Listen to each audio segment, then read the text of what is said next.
Greetings, greetings, greetings! Hello, everyone. Welcome to Omar Shekli Official. So, what is a true religion? What qualifies as a true religion? Is it the fact that, or is it when the religion claims to be a true religion? Does that make it a true religion? What really makes a true religion? What is a true religion anyway? A lot of people say, what are you talking about? Your religion, the religion of your choice is always the true religion for you. So, what are you talking about? There's no real religion that everyone can agree on. But I have a criteria about that. I have my own criteria of what a real or true religion is. Stay tuned because it's about to get Stay tuned because it's about to get interesting. So, a true religion for me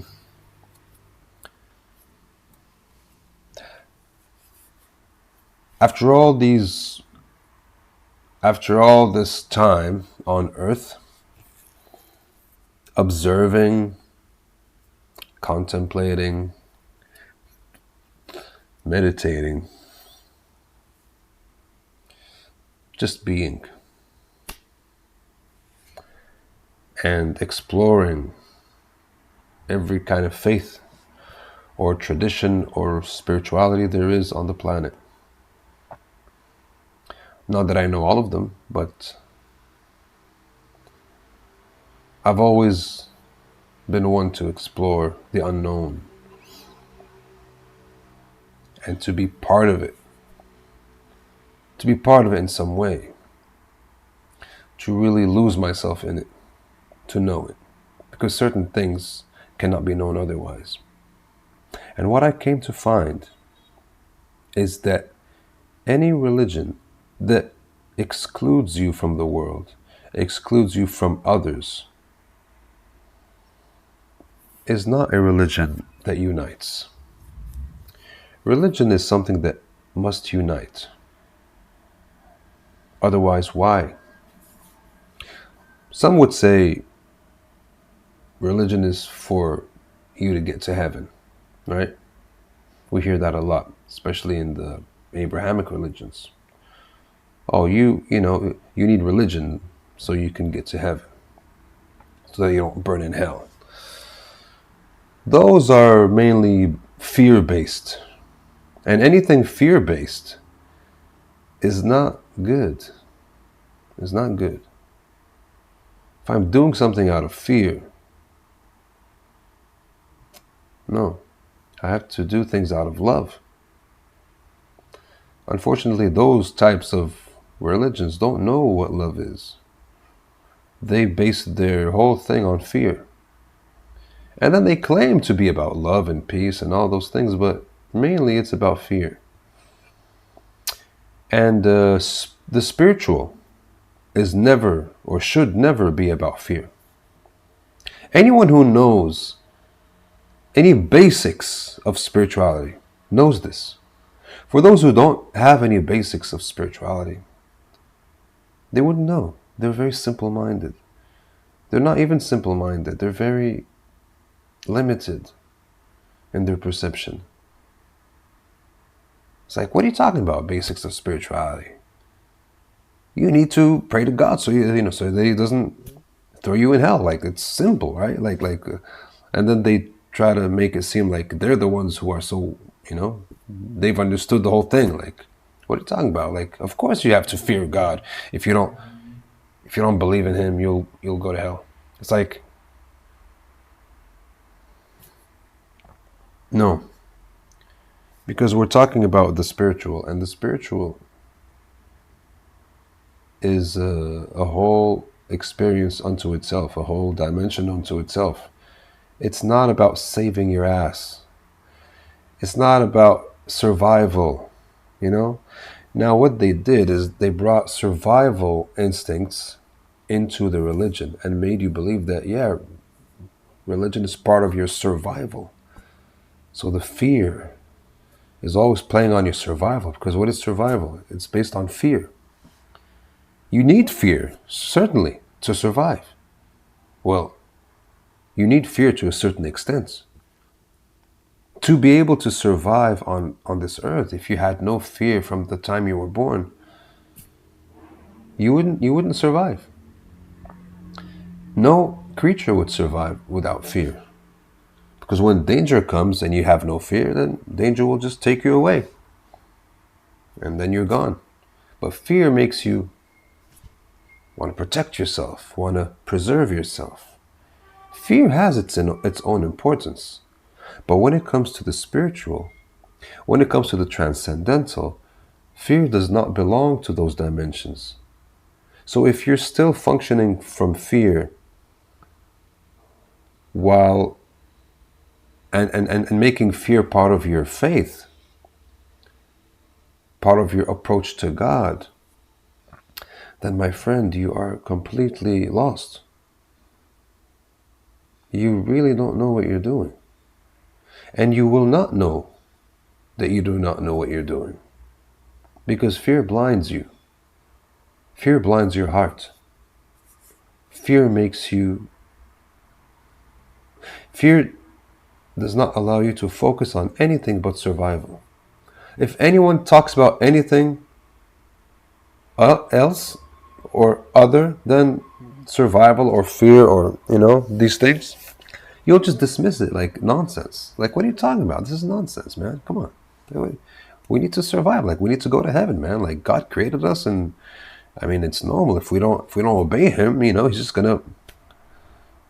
gonna basically murder us forever. But what is so this video is for those who have tasted something beyond the survival aspects of life, beyond the 3 lower chakras.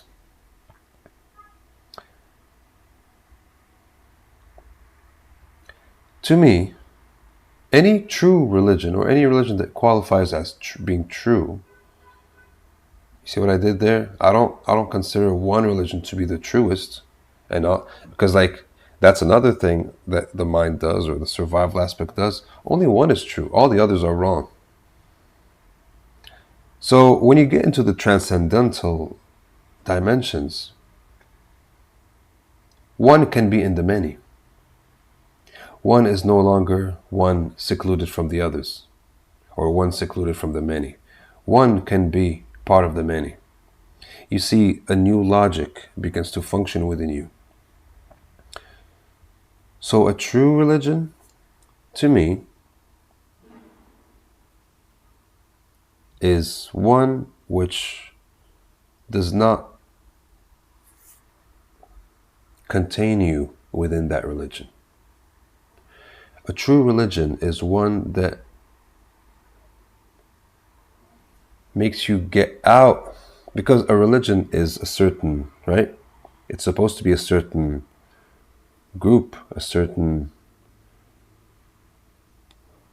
boundary, right? This is the religion of so-and-so. This is the religion of so. But a true religion is one which is here, but it expands itself. It breaks its own barriers. It breaks its own limitations to go and reach out to everyone else. Not to convert them, not to bring them within those walls. No, it breaks those walls. It makes those walls and then it breaks those walls. Or rather, it makes those walls, but those walls have doors and windows, allowing you to go beyond those walls. That capacity to go beyond is none other than love. Love is transcendental in the sense that it transcends limitation. Love transcends space. Love transcends boundaries. That's why when you love someone, you include them as part of yourself. You don't have to possess them to include them. You don't have to imprison them somewhere and lock the door and throw away the key to include them. No, you just include them. That's the power of love. You include them while they remain free. In fact, when you really love them, you want them to be free. You know? When a parent truly loves their children, they want their children to be free. They want their children to expand, to explore, to grow, to evolve, to break all limitations. That is true love. Those who don't know what love is are very possessive, are very jealous, are very, no, no, no, no, no. It's mine, it's just mine.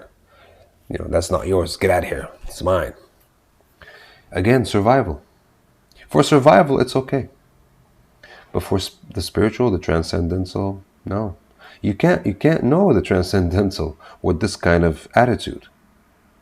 Unfortunately, a whole lot of people who claim to be religious and know God are functioning only on those levels. The survival aspects of life, the survival level, the fear-based level. You can't know love if you're functioning from those levels. You can't know love if you are driven by fear. You can't. Love destroys the fear. Love destroys the fear or transcends the fear. Now you know that fear is there, but you just don't listen to it anymore because now the love is much stronger. It's just like the fear doesn't really matter anymore, you know? Fear has no hold on you anymore. Even if you feel it, even if you see it, oh yeah, this thing is scary, but it doesn't matter, you just go. You just go with it. That's the power of love. So, a true religion brings people together. A true religion transcends. A true religion does not only pray for the salvation of its own people, because that wouldn't be love. It prays for everyone. A true religion does not say that we are the ones who are right and everyone else is wrong, unless they believe in our religion, unless they believe in our Savior or in our saints or in our persons of, you know, our leaders or our gurus or our masters or our gods. No. A true religion is always including everyone into the love that you have,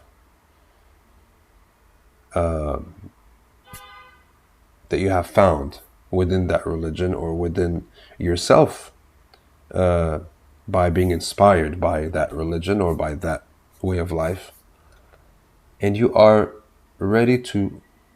willing to share that love with everyone without even telling them about, hey, you know this love, without even putting a label on that love, because that's something else people do.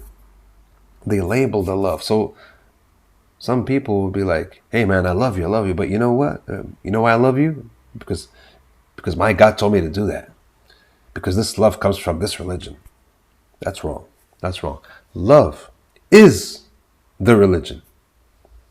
Love is not Muslim love, Christian love, Buddhist love, Hindu love. No, love is love. And if your religion is not showing you or allowing you to experience or have love flower within you, you don't know love. You may say, yeah, I love my fellow people who believe like me, but that's not love. It's easy to love someone who is like you, because the minute that they're not like you, you don't love them anymore. It is easy to say, yeah, well, I love people who belong to my circle. That's normal, man. Every creature loves their own fellow members. Every creature. Birds, dogs, cats, all kinds of animals, insects, ants, everything. Bees. I mean, trees, fish. Worms, yeah, everything. But what makes divine love special? You see that term when we talk about just love, and then we talk about divine love. The divine love, if you want to call it like that, I don't necessarily like calling it like that, because for me, love has to be love. But it's good to make the distinction that love that transcends even the boundaries of survival, and because you're part of my group, so that's why I love you. Even if you're not part of my group, I love you. That love is special. That love is not that love. Not everyone can do it. Not everyone knows how to do it.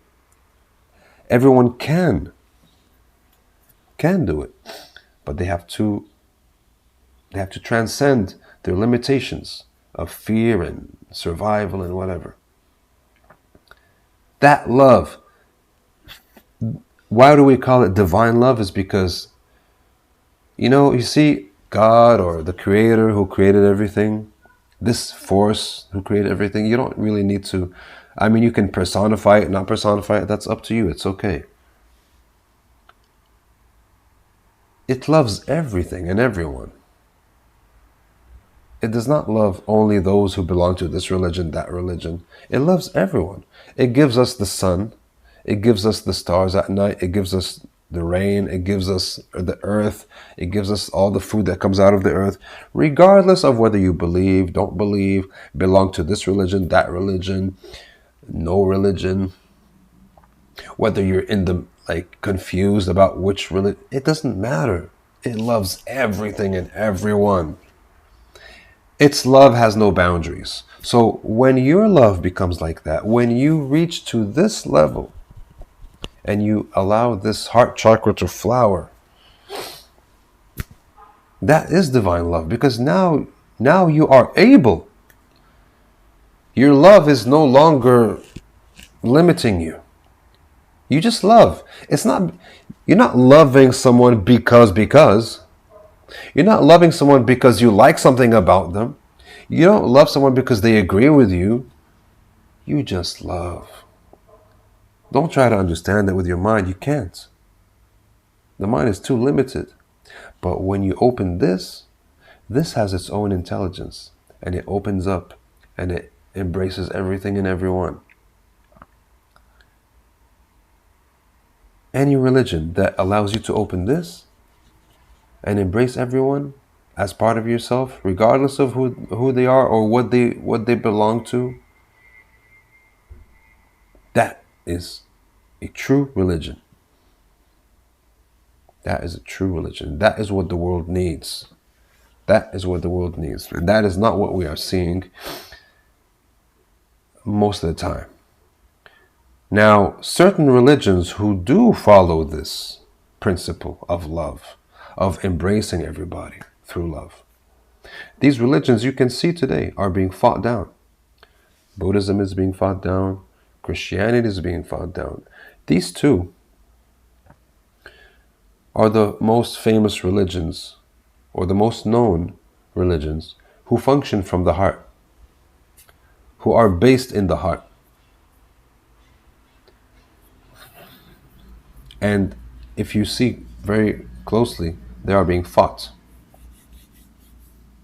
Any other religion who is not being fought, you should check and see how they function. They don't function from the heart. Maybe they did at one point, but they don't anymore. They have been crippled, or maybe they were never even meant to function from the heart. But you see, the teachings of Buddha and the teachings of Christ are very similar in that regard. They both function from the heart. In Buddhism, we call it compassion. Be compassionate to everyone. In Christ, we call it just opening your heart to everyone. Just love, giving love, being loving. Just being loving. It doesn't cost anything. We all have that capacity. It doesn't cost anything. really. But now we live in a world where they make us believe like, oh no, if you love, you're it's gonna cost you a lot. Like it's like why are you being so stupid? That the other person doesn't even like you. That's because they don't want the healing power of love to govern the earth. Because if that happens, then, well, they will not be able to exploit everyone anymore. And those people exist, believe me, who want to exploit everyone and everything. And anything like love that brings people together for free, doesn't cost anything. Because we have that capacity within us. It doesn't cost anything. It doesn't cost you to go to school or to get a big job or to be someone big in society or important. It's all it costs is to open this. That's it. That really puts them into a lot of fear. They don't want that. So what do? No. Don't talk about these ways of life. They're dangerous. They're fanatic. Wait, really? I thought they were saying about Islam that it was fanatic, but now they're not saying it anymore. For anyone who has lived long enough, you will remember there was a time when they were saying, "Oh my God, Islam is fanatic." I think at that time Islam was more loving than today. Yeah, Islam was more loving than today. And then, we did not have all this Wahhabi Islam. The Islam of my grandfathers, for example, was very different. You had a lot of it had culture, it had music, it had heart. Today it's dry. They dried that river, and now they're saying, "Oh well, yeah, yeah, Islam, good." But any religion which still talks about love, they just dismiss it. Yeah. So, very, very important. The religion, the true religion, a true religion is one which breaks all its boundaries, brings back love into everyone's life. Everyone's life. Even animals, man. Even animals. And when you have that love, it doesn't matter anymore what religion you are. The religion is just a means. It's just a means to reach that or to transcend all those survival aspects to get to love and to allow love to flower and to flourish in the world. Now you're saying, "Oh yeah, love is good, but you need to belong to this religion." No, that's not love. Now you have undermined love once again. No, use that religion. It's fine. You can choose whatever religion you want. It's up to you. No one is going to say, "Oh," no one has the right to say, "No, you've chosen the wrong religion." No. As long as that religion allows you to love and to love those who are different than you and to love genuinely. It's not enough to say, "Oh yeah, no, I love you." No. Love speaks its own language. Love has its own power, its own energy. It doesn't depend on your understanding. It's just there. That's God. That's God. That love, that power, that energy, which does not even depend on how you think or how you believe or how you are or who you are or what you belong to. It just transcends all of that and brings everyone in. Breaks all boundaries. That is God. That is the divine. Because that energy permeates the entire universe. And if that energy, that phenomenon did not exist, nothing will exist. So when we tap into that energy, we are in tune with God, the Creator, whatever you want to call it, whatever you want to call Him, with the divine. That is the most important. So, to me, That is the true religion. And it's not just me. Like, it's not my opinion and that's it. No, no, no, no. This is when you really look into it, that's what you find. That's what you find. Yes, that's what you find. When you really, really, really look into it. Yes. Thank you very much for watching my video. And as usual, subscribe if you think it's worth it. Give this video a like if you like it. And please put your comments in the comments section. Let's discuss these things, and I'll see you in the next video. Thank you so much, and God bless you.